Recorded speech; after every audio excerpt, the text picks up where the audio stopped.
Today we're zooming in on a quarter minted in 1997, a coin that might be hiding in your pocket and worth far more than its 25-cent face value.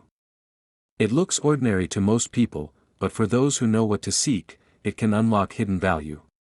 By the end, you'll know exactly how to spot these special coins and know what they could fetch. In 1997, the United States Mint continued the Washington quarter design first introduced in the 1930s. John Flanagan portrait of George Washington remained intact, a patriotic staple that collectors recognize. The reverse showcased an eagle perched on a bundle of arrows, symbolizing unity and strength. The Philadelphia and Denver facilities struck hundreds of millions of these coins, sending most into circulation via banks, vending machines, and retailers. Even with such high production numbers, small variations in die alignment or planchet preparation sometimes led to errors that now command significant premiums among seasoned collectors. One standout feature is the double die obverse. In this error, the date digits, 1997, and letters in E pluribus unum appear shadowed or slightly offset, almost as though they've been stamped twice in nearly the same position. A specimen with distinct doubling around the 1, 9, and 7 that stays consistent through each digit can be worth hundreds of dollars once authenticated. Another rare variation is the clipped planchet. This happens when the metal blank slips off center before striking, leaving a coin with a missing arc of metal along its edge. Look for smooth, concave curves where metal should be. This is a telltale sign. You might also encounter die cracks, which appear as tiny raised lines running from Washington's cheek toward the rim or along the eagle's wing feathers. These cracks form when the die develops a fracture under pressure, and they subtly affect the metal flow during striking.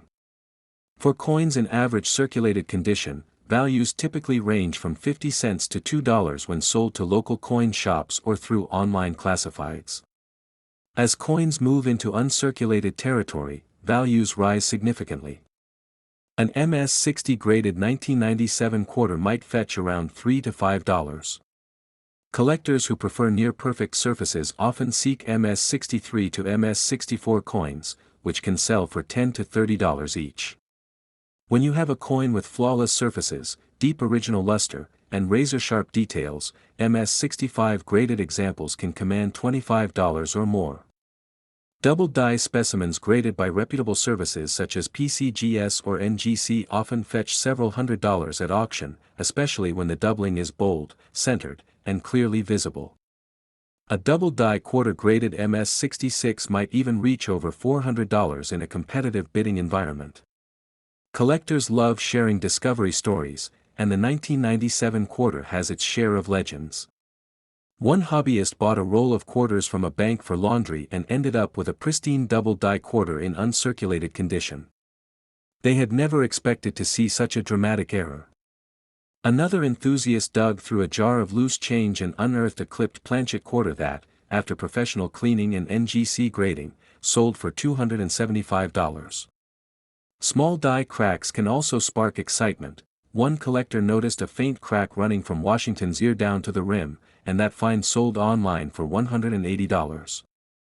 These stories illustrate how ordinary change can turn into significant finds, sometimes sitting unnoticed in everyday pockets or jars.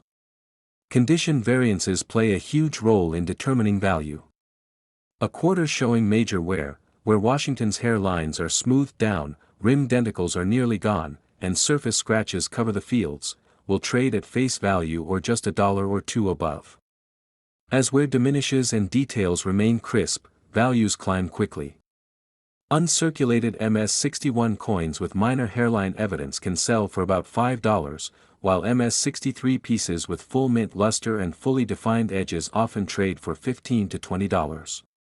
If you find a coin graded MS-65 that displays deep original brilliance and virtually no imperfections, it can exceed $35 or more, particularly when certified by PCGS or NGC, since collectors trust their grades. By focusing on defining characteristics, double dies, clipped planchets, die cracks, and crisp mint state qualities, you can determine if a 1997 quarter in your possession holds unexpected value. All you need is a good loupe, bright lighting, and a little patience. Give that stack of quarters in your drawer another look, One of them might represent a small fortune just waiting to be discovered. Happy hunting!